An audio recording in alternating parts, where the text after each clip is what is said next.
Hey there, this is Real Sean Irish coming at you from Atlanta, where it's, as you can see outside behind me, it's a really rainy day. So I thought I would follow up on the topic. I wouldn't call it the radicalization, it's definitely the weaponization of black music, with another topic called slaving.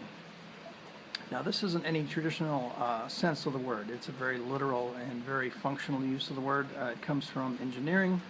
It comes from physics. It comes from physical design of useful systems, motors, transports, on and on and on and on, electronics, you name it. So to slave something in the physics sense of the word, in the design sense of the word, is to have one or more units that literally sync up function with a principal unit. The principal unit is the driver. The rest of the units, the slave units, that's what they're called, the slave units, they follow. Now, when we're dealing in the human realm, this is called, I believe it's called entrainment. And as you can hear behind me, there's a train going on. So you can even see that one that's parked over there. Entrainment. So what does that mean? Let's say, what does train mean? Okay, you have an engine, you have one or more engines at the front. Those are your locomotors. Those are the motive forces of the system. And then you have cars that are being pulled along, serving essentially the same function, but they don't have all the same capabilities. They just pull along, forming one large train, which has essentially one purpose: to get goods from A to B. It does work. All of these systems do work. In photography, for instance, if you have multiple flash units, then they all tend to slave up to a main unit, which is usually the unit that's on the camera. That would be your master, and then you'd have slave units. All the others would be slaved up, synced up to the master unit. If that sounds a little weird, it's an engineering concept, and it works pretty much in much the same way as one would expect. So don't freak out. Not using political correctness is fascism, so we're talking about slaving in the physical sense. Now, when we talk about human beings, again, the word is entrainment. So as you can hear, there's a train going on right behind me right now. How apropos is that? That's the engine. That's the locomotor. That's the motor for the whole train. And there's probably anywhere between 2 and 4 or maybe 5 of those, pulling up to 120, 130 cars. So they just passed us. So if you're listening to weaponized music, what's actually going on? The basic function seems to be programming and entrainment, as far as anybody can tell. A lot of people have looked into this. It's to get people thinking in sync, which is to say not having their own thoughts, but sharing the thoughts of the locomotor of the system. And that'll be whoever your favorite blah, blah, blah, blah artist or, whatever is. And do I have these same criticisms, comments, and criticisms of other types of music, of, let's say, rock and roll, or pop music, or, name it, metal, or any of these other types? Yeah, absolutely. I have absolutely all the same observations, comments, and criticisms. However, in essentially none of those realms, in none of those subgenres, and that's what they are still, they're all subgenres of larger genres of music. I haven't seen the entire genre taken over as we all have, as with black music, with the weaponization, what I call the weaponization, or the synchronization of black music with this subgenre at one time, which is known as now gangster rap. And it's pretty much taken over everything, and which is really a shame. It's really a shame because, for the most part, and this is not everybody, again, I'm not hating or dissing, I'm just observing. We do have entrainment. We have people running around with headphones, they're spouting stuff, they're oblivious to their surroundings.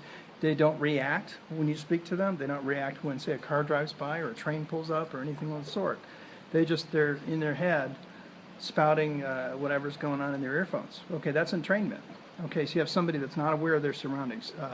I wouldn't say zero situational awareness, but a very low quotient for situational awareness. That's bad. That's hazardous. It's troublesome, and at worst, it can be very dangerous. People get killed all the time, walking off cliffs, into manhole covers, into the traffic, get hit, what have you. This is why you can't wear headphones when you're driving. It's against the law. Now, so we have that sort of entrainment, the kind of random type of entrainment, or let's call it passive. But the active form of entrainment would be the user, the listener, the end user, syncing up with the thoughts and words of the artist, as if that were the gospel, let's say the gospel, or something out of the Bible or words directly from some higher power that you're supposed to follow, or they're speaking right to you from your experience, blah, blah, blah. And I'm just going to call bullshit on that. Again, I'm not hating, I'm just going to call bullshit. Total bullshit. Because if you don't have your own thoughts, then you have been slaved to a system. You have been slaved to the television or the radio or your headset or your playlist or some other system if you don't have your own thoughts.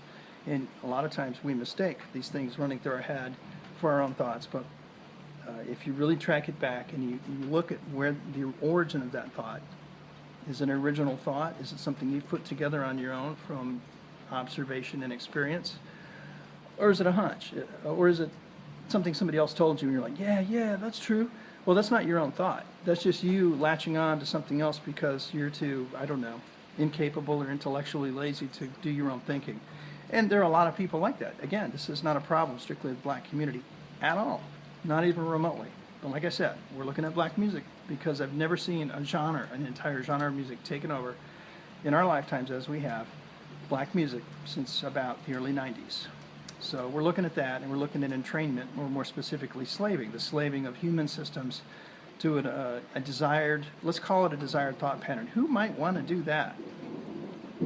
And why would anybody do that? Isn't that racist, taking an entire genre of music and turning it into, monotone beats that are repetitive, hypnotic essentially, beats, and monotone raps and things. People talk like this where there's no elocution in the voice hardly at all, and then because it rhymes, it actually accesses a different part of the brain, but because I'm not really using my human tones, I'm just using this sort of way of speaking, then that becomes entrainment too, because that's a hypnotic act.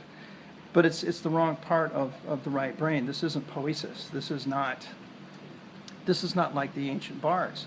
Okay, this is not like our ancestors used to do. That is not what our ancestors used to do. If you've ever been to a slam poetry session, that's pretty close, I would think. That's as close as we get. If you've ever heard like a major poet read, Allen Ginsberg, for whatever you think of him, man, that dude, I swear, could have read Burger King menu and made it sound epic.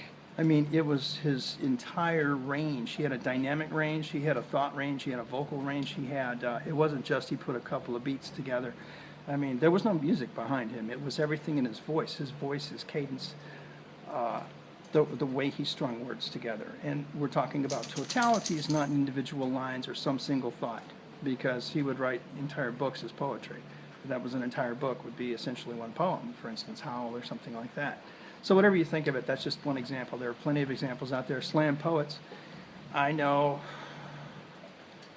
national, which, because we're in the United States, that means I know poets, personally know poets of international renown, slam poets. And I guarantee you they don't get up on the stage with no music in the background and go off and do monotony and da-da-da-da-da and just repeat stuff because it rhymes. And it's like, it's the lowest form, considered the lowest form of poetry. If you went to a slam and did what these folks are doing on stage and charging all this massive amount of money for you to go and see them on stage, and do that.